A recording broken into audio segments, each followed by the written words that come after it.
ಬೇಕಿದ್ರು ತಿಪ್ಪರ್ಲಾಗ ಹೊಡ್ಕೊಳ್ಳಿ. ಅದು ಹಂಗಿತ್ತು. ನಾನು ಮತ್ತು ಸಿದ್ದರಾಮಯ್ಯನವರು ಒಂದು ರೀತಿಯಲ್ಲಿ ಅಡ್ಜಸ್ಟ್ಮೆಂಟ್ ಮಾಡ್ಕೊಂಡಿದ್ದೀವಿ ಅನ್ನೋಂಥ ರೀತಿಯಲ್ಲಿ ಇತ್ತು. ನೋಡೋಣ ಏನಾಗುತ್ತೆ ಅಂತೇಳಿ.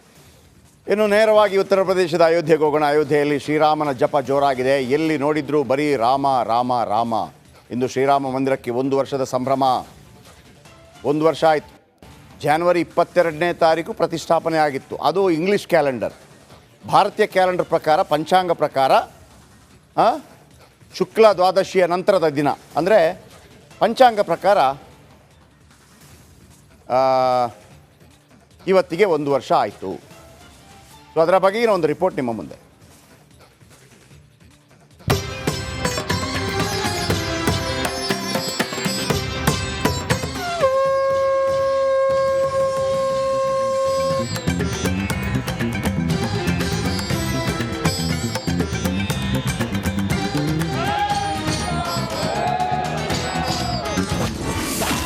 ಅಯೋಧ್ಯೆಯಲ್ಲಿ ಅದ್ದೂರಿ ರಾಮೋತ್ಸವ. ಶ್ರೀರಾಮನ ಮಂದಿರಕ್ಕೆ ವರ್ಷದ ಸಂಭ್ರಮ. ರಘುಕುಲ ತಿಲಕ, ದಶರಥ ನಂದನ, ಮರ್ಯಾದ ಪುರುಷೋತ್ತಮ ಪ್ರಭು ಶ್ರೀರಾಮಚಂದ್ರ.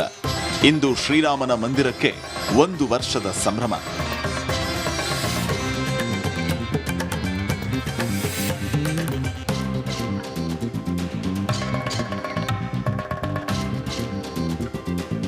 ಅರೆ, ಜನವರಿ 22ಕ್ಕಲ್ವಾ ಶ್ರೀರಾಮ ಪ್ರತಿಷ್ಠಾಪನೆ ಆಗಿದ್ದು, ಇವತ್ತ್ಯಾಕೆ 1 ವರ್ಷ ಅಂತ ಇದ್ದೀವಿ ಅನ್ನೋ ನಿಮ್ಮ ಅನುಮಾನಕ್ಕೆ ನಮ್ಮ ಪಂಚಾಂಗ ಉತ್ತರ ಕೊಡ್ತಾ ಇದೆ. ಕಳೆದ ವರ್ಷ ಪುಷ್ಯ ಮಾಸದ ಶುಕ್ಲ ಪಕ್ಷದ ದ್ವಾದಶಿಯ ದಿನದಂದು ಶ್ರೀರಾಮಲಲ್ಲಾನ ಪ್ರಾಣ ಪ್ರತಿಷ್ಠಾಪನೆ ನೆರವೇರಿತ್ತು. ದಿನಾಂಕದ ಪ್ರಕಾರ ಜನವರಿ 22 ಆದರೂ ಹಿಂದೂ ಪಂಚಾಂಗದ ತಿಥಿಯ ಪ್ರಕಾರ ಇವತ್ತಿಗೆ ಮಂದಿರ ನಿರ್ಮಾಣವಾಗಿ ಲೋಕಾರ್ಪಣೆಗೊಂಡು ಬರೋಬ್ಬರಿ 1 ವರ್ಷ ಪೂರ್ಣವಾಗಿದೆ.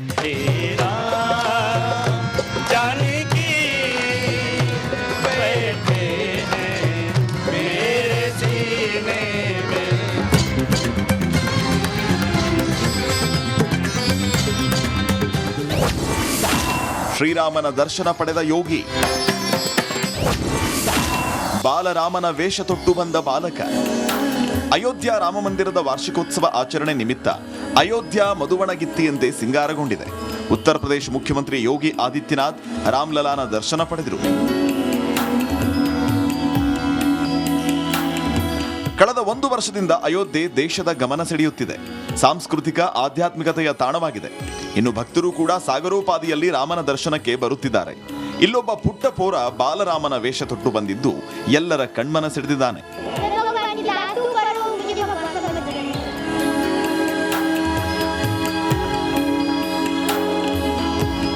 ಅಯೋಧ್ಯೆಯಲ್ಲಿ ರಾಮೋತ್ಸವ ಸಂಭ್ರಮ ಜೋರಾಗಿದ್ರೆ, ಇನ್ನು 2 ದಿನದಲ್ಲಿ ಮಹಾ ಕುಂಭಮೇಳ ಆರಂಭ ಆಗಲಿದೆ. ಉತ್ತರ ಪ್ರದೇಶ ಈಗ ಸನಾತನ ಧರ್ಮದ ಕೇಂದ್ರ ಸ್ಥಳವಾಗಿ ಮಾರ್ಪಟ್ಟಿದೆ. News desk, republic Kannada.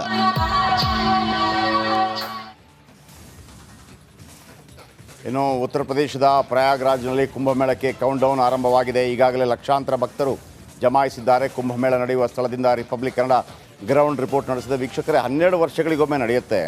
ಈ 12 ವರ್ಷ ಇಂಟು 12 ವರ್ಷ 144ನೇ ವರ್ಷ ಅಂತ ಕುಂಭಮೇಳ ಈ ಬಾರಿ ನಡೆಯುವಂಥದ್ದು. ಅಲ್ಲಿಂದ ಗ್ರೌಂಡ್ ರಿಪೋರ್ಟ್ ಕೂಡ ಇದೆ. ಬನ್ನಿ, ನಾನು ನಿಮಗೆ ಅಲ್ಲಿಯ ಸಚಿತ್ರ ವರದಿಗಳನ್ನು ನಿಮ್ಮ ಮುಂದೆ ಇಡ್ತಾ ಇದ್ದೀನಿ, ನೋಡಿ.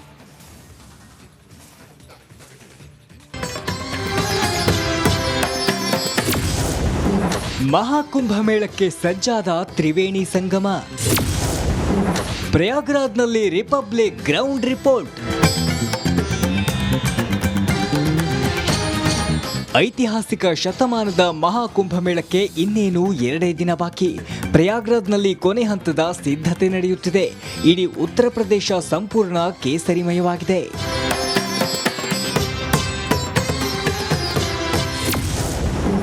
ಕುಂಭಮೇಳದಲ್ಲಿ ಕನ್ನಡಿಗರ ಕಲರವ. ಮಂಡ್ಯ ಜಿಲ್ಲೆ ಶ್ರೀರಂಗಪಟ್ಟಣ ತಾಲೂಕಿನಿಂದ ಬಂದಿದ್ದೀರಿ. ಕಾಲಿಗೆ ಯಾರು ಕೂಡ ಸ್ಲಿಪ್ಪರೇ ಹಾಕಿಲ್ವಾ? ಇಲ್ಲಿಗೆ ಬರಬೇಕು ಅಂತಾನ ಹೇಗೆ? ಇಲ್ಲಿ ಬರಬೇಕು ಅಂತಾನೆ ನಾವು ಸ್ಲಿಪ್ಪರ್ ಹಾಕೊಂಡಿಲ್ಲ. ಮಹಾಕುಂಭಮೇಳ ಇದು ತುಂಬಾ ಪುಣ್ಯ ಸಿಗಬೇಕು ಅಂದ್ರೆ ಈ ಪುಣ್ಯ ಸ್ಥಳಕ್ಕೆ ಸ್ಲಿಪ್ಪರ್ ಹಾಕ ಬರಬಾರ್ದು ಅಂತ ನಾವು ಹಂಗೆ ಬಂದಿದ್ದೀವಿ ಸರ್. ಮರಿಕಾಲಿಂದಾನೆ ಅಲ್ಲಿಂದ ಇಲ್ಲಿ ಗಂಟ ಯಾತ್ರೆಗೆ ಬಂದಿರೋದು ನಾವು. ಸಂಗಮದಲ್ಲಿ ಸ್ನಾನ ಮಾಡಿದ್ದೀವಿ ಸರ್. ಮತ್ತೆ ಇನ್ನು 13-14ಕ್ಕೆ ಸ್ಥಾಯಿ ಸ್ನಾನ ಇದೆ. 14 ಅದು ಪುಣ್ಯ ಸ್ನಾನ. ಇದು 144 ವರ್ಷಕ್ಕೊಮ್ಮೆ ಮಾತ್ರ ಬರೋದು. ನಾವಿಲ್ಲಿ ಸ್ನಾನ ಮಾಡ್ಕೊಂಡು ಹೋಗ್ಬೇಕು ಅಂತಾನೆ ಬಂದಿರೋದು ಸರ್. ರುದ್ರಾಕ್ಷಿಗಳಿಂದಲೇ 12 ಜ್ಯೋತಿರ್ಲಿಂಗ. ವಾಸುಕಿ ನಾಗವಾಸುಕಿ ದ್ವಾರದಿಂದ ಒಳಗಡೆ ಬಂದಾಗ ನಿಮಗೆ ಬಲಭಾಗದಲ್ಲಿ ಸಿಗುವಂತ ಈ ಜ್ಯೋತಿರ್ಲಿಂಗಗಳು 12 ಜ್ಯೋತಿರ್ಲಿಂಗಗಳನ್ನು ಸುಮಾರು 7,51,00,000 ಈ ರುದ್ರಾಕ್ಷಿಯಿಂದ ಇದನ್ನ ನಿರ್ಮಾಣ ಮಾಡ್ತಾ ಇದ್ದಾರೆ. ಇದು ಇಡೀ ವಿಶ್ವದಲ್ಲೇ ಇದೇ ಮೊದಲ ಬಾರಿಗೆ ಈ ರೀತಿಯಾಗಿ 7,51,00,000 ರುದ್ರಾಕ್ಷಿಗಳಿಂದ ನಿರ್ಮಾಣ ಮಾಡಿರುವಂಥ ವಿಶೇಷವಾದಂಥ ಒಂದು ದೇವಸ್ಥಾನದ ರೀತಿಯಲ್ಲಿ ಒಂದು ಆಕರ್ಷಣೆ ಇದು. ಕಣ್ಮನ ಸೆಳೆದ ಸಮುದ್ರ ಮಂಥನದ ಕಲಾಕೃತಿ. ಪ್ರಯಾಗರಾಜ್ ಸೇರಿದಂತೆ ಒಟ್ಟು 4 ಜಾಗದಲ್ಲಿ ಆ ಪುಣ್ಯವಾದಂಥ ಅಮೃತ ಬೀಳುತ್ತೆ. ಹಾಗಾಗಿ ಈ ಕುಂಭಮೇಳವನ್ನು ಈ 4 ಜಾಗದಲ್ಲಿ ಮಾಡ್ತಾರೆ. ಈಗ ಮಹಾಕುಂಭ ನಡೀತಾ ಇರೋದು ಸಂಗಮದಲ್ಲಿ, ಅದು ಪ್ರಯಾಗರಾಜ್ನಲ್ಲಿ ನಡೀತಾ ಇದೆ. ಇದು ಕುಂಭಮೇಳದ ಹಿಂದಿನ ಪೌರಾಣಿಕವಾದಂಥ ಕತೆ. ನೋಡಿ ಈ ಒಂದು ಸ್ಥಳದಲ್ಲಿ ಅದನ್ನು ಹೇಗೆ ಚಿತ್ರಿಸಿದ್ದಾರೆ ಅನ್ನೋದನ್ನ ನೋಡಿ. ಹೀಗೆ ನಿಮ್ಮ ರಿಪಬ್ಲಿಕ್ ಕನ್ನಡ ಪ್ರಯಾಗ್ರಾಜ್ನಲ್ಲಿ ಕುಂಭಮೇಳದ ಕ್ಷಣ ಕ್ಷಣದ ವರದಿ ನೀಡ್ತಿದ್ದು ಮಹಾಮೇಳದ ಮಹಾ ಕವರೇಜ್ ಮಾಡುತ್ತಿದೆ. ರಂಜಿತ್ ಶಿರ್ಯಾರ್, ರಿಪಬ್ಲಿಕ್ ಕನ್ನಡ, ಬೆಂಗಳೂರು. ಓಕೆ, ಮಹಾಕುಂಭ ಮಹಾ ಕವರೇಜ್ ರಿಪಬ್ಲಿಕ್ ಕನ್ನಡದಲ್ಲಿ ನನ್ನ ಕಲೀಗ್ ರಂಜಿತ್ ಇದೀಗ ನಮ್ಮೊಂದಿಗೆ ನೇರ ಸಂಪರ್ಕದಲ್ಲಿದ್ದಾರೆ ಪ್ರಯಾಗ್ರಾಜ್ನಿಂದ. ರಂಜಿತ್, ಬೆಳಗ್ಗೆ ಮಧ್ಯಾಹ್ನ ಸಂಜೆ ಏನು ಬದಲಾವಣೆಗಳು ಕಾಣುತ್ತೆ? ಎಷ್ಟು ಜನ ಬರ್ತಾರೆ, ಎಷ್ಟು ಜನ ಹೋಗ್ತಾರೆ, ಬಂದವರಿಗೆ ಸ್ಟೇ ಇದೆಲ್ಲ ಹೆಂಗಿರುತ್ತೆ ಅಲ್ಲಿ ವ್ಯವಸ್ಥೆಗಳೆಲ್ಲ? ಯಾಕಂದರೆ 40 ಕೋಟಿ ಜನ ಬರ್ತಾರೆ ಹಂಗೆ ಹೇಳ್ತಾರೆ. ನಾವೆಲ್ಲೂ ನೋಡಿಲ್ಲ ಆ ಥರ. ಯಾಕಂದರೆ ಎಂತೆಂಥ ಇದಿದ್ರು ಕೂಡ 1 ಲಕ್ಷ, 10 ಲಕ್ಷ, 15 ಲಕ್ಷ ಈ ಥರ 1 ಕೋಟಿನೂ ನಾವು ಕೇಳಿರೋದಿಲ್ಲ ನಿರಂತರವಾಗಿ. ಆದರೆ 40 ಕೋಟಿ ಜನ ಬರ್ತಾರೆ ಅಂದರೆ ಅಲ್ಲಿ ಆ ವ್ಯವಸ್ಥೆಗಳು ಹೇಗಿದೆ ಅಂತ ಅದರ ಬಗ್ಗೆ ಹೇಳ್ಬೋದಾ?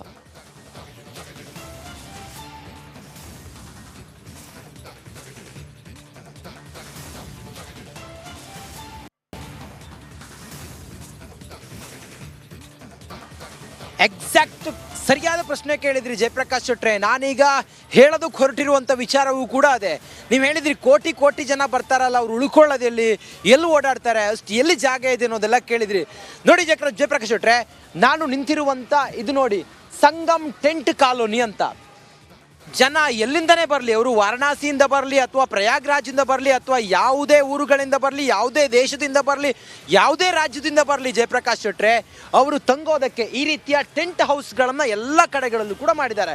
ಈ ಟೆಂಟ್ ಹೌಸ್ಗಳಲ್ಲಿ ನೋಡ್ಬೋದು ಜಯಪ್ರಕಾಶ್ ಶೆಟ್ರೆ, ನೀವು ಬಹಳ ಕ್ಲಿಯರಾಗಿ ಎಷ್ಟು ಕಂಫರ್ಟೇಬಲ್ ಆಗಿ ಇಲ್ಲಿ ಜರ್ಮನ್ ಟೆಂಟ್ಗಳನ್ನು ಹಾಕಿದ್ದಾರೆ ನೋಡಿ. ಈ ಜರ್ಮನ್ ಟೆಂಟ್ಗಳಲ್ಲಿ ಬಂದವರು ವಿಶ್ರಾಂತಿ ಪಡೆಯೋದಕ್ಕೆ, ಊಟಕ್ಕೆ, ಉಪಚಾರಕ್ಕೆ ಎಲ್ಲದಕ್ಕೂ ಕೂಡ ವ್ಯವಸ್ಥೆಯನ್ನು ಮಾಡಿದ್ದಾರೆ. ಬೆಳಗಿನ ಜಗತ್ತು ಒಂದು ಥರ ಆದರೆ ಈ ಭಾಗದಲ್ಲಿ ಪ್ರಯಾಗ್ರಾಜ್ನಲ್ಲಿ ರಾತ್ರಿಯ ಜಗತ್ತು ಹೆಂಗಿರುತ್ತೆ ಅನ್ನೋದನ್ನು ನೋಡಿ.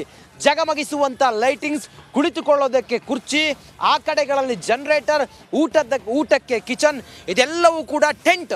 13ನೇ ತಾರೀಕಿನಿಂದ ಇದು ಸಂಪೂರ್ಣವಾಗಿ ಆಪರೇಟ್ ಆಗುತ್ತೆ. ಇಲ್ಲಿ ಯಾವುದೇ ದೇಶದಿಂದ ಬಂದವರು ಕೂಡ ಇಲ್ಲಿ ತಂಗಬಹುದು ಅಥವಾ ಇಲ್ಲಿ ಅವರಿಗೆ ಅತಿಥಿ ಸತ್ಕಾರವನ್ನು ಮಾಡ್ತಾರೆ. ಎಲ್ಲ ರೀತಿಯಲ್ಲೂ ಕೂಡ ಯಾತ್ರಿಗಳಿಗೆ ತೆರೆದುಕೊಳ್ಳುತ್ತೆ. ಈಗಷ್ಟೇ ನನ್ನ ಜೊತೆಲಿ ಪ್ರಯಾಗ್ರಾಜ್ನ ಶುಭಮ್ ಅಂತ ಹೇಳಿ ಅವ್ರು ಈಗಷ್ಟೇ ಪುಣ್ಯ ಸ್ನಾನವನ್ನು ಮಾಡಿಕೊಂಡು ನಮ್ಮ ಜೊತೆಲಿ ಬಂದರು. ಅವ್ರು ಮಾತಾಡ್ತೀನಿ. ಶುಭಮ್ ಅವರೇ, ಆರಾಮ್, कैसा है? बहुत अच्छा है, ये बहुत अच्छा व्यवस्था है यहाँ पे, बहुत सही चीज़ है. आप लोग ज़रूर आइए. ये बहुत बड़ा महाकुंभ, पूर्ण कुंभ है, हर 12 साल में लगता है ये, तो आपको जरूर आना है. ये आपका लाइफ पुण्य नल का, पुण्य देश का, पुण्यवासी हूँ. हाँ. कैसे आप खुश हो? बहुत बहुत ज्यादा खुश हूँ. एक बार बोलिए हर हर महादेव, हर हर गंगे, हर हर महादेव. ನೋಡಿ ಜಯಪ್ರಕಾಶ್ ಶೆಟ್ರೆ, ಆ ಹುಮ್ಮಸ್ಸು, ಆ ಒಂದು ಸಂಭ್ರಮ, ಆ ಸಡಗರ, ಮಧುವಣ ಗಿತ್ತಿಯಂತೆ ಸಿಂಗಾರ ಆಗಿರುವಂಥ ಉತ್ತರ ಪ್ರದೇಶದ ಪ್ರಯಾಗ್ರಾಜವನ್ನು ನೋಡೋದಕ್ಕೆ 2 ಕಣ್ಣು ಸಾಲದು ಜಯಪ್ರಕಾಶ್ ಶೆಟ್ರೆ. ಪ್ರತಿದಿನವೂ ಕೂಡ ಹೊಸದು. ಇವತ್ತು ನಾವು ಸಿಗುವಂಥ ಜನರು ಹೊಸದು, ನಾಳೆ ಸಿಗುವಂಥ ಜನರು ಹೊಸರು. ಯಾವುದೇ ದೇಶದಿಂದ ಬಂದಿರ್ತಾರೆ, ಯಾವುದೋ ಊರಿಂದ ಬಂದಿರ್ತಾರೆ, ಯಾವುದೋ ಒಂದು ಗುಡ್ಡಗಾಡು ಪ್ರದೇಶ, ಯಾವುದೋ ಒಂದು ಹಿಮಾಲಯದಿಂದ ಬಂದಿರ್ತಾರೆ. ಇದನ್ನೆಲ್ಲ ನೋಡೋದೇ ನಮ್ಮ ಈ ಜನ್ಮದ ಅಥವಾ ಪೂರ್ವ ಜನ್ಮದ ಪುಣ್ಯ ಅಂತ ಅನಿಸುತ್ತೆ. 7 ಜನ್ಮಗಳ ಪಾಪವನ್ನು ನಾಶ ಮಾಡೋದಕ್ಕೆ ಹೋಗಿ ಈ ಸಂಗಮದಲ್ಲಿ ಸ್ನಾನ ಮಾಡುವಂಥ ಪವಿತ್ರ ಸ್ನಾನ, ಪುಣ್ಯ ಸ್ನಾನ, ಇದೆಲ್ಲವೂ ಕೂಡ ಉತ್ತರ ಪ್ರದೇಶದಲ್ಲಿ ಈ ಪ್ರಯಾಗ್ರಾಜ್ನಲ್ಲಿ ಹಿಂದೂ ಸನಾತನಿಗಳ ಒಂದು ಸಂಘದ ಮೂಲಕ ಇಡೀ ವಿಶ್ವಕ್ಕೆ ಅನಾವರಣ ಆಗ್ತದೆ ಜಯಪ್ರಕಾಶ್ ಶೆಟ್ರೆ. ಬಹುತ್ ಅಚ್ಚ ಹೈ ಜಯಪ್ರಕಾಶ್ ಶೆಟ್ರೆ.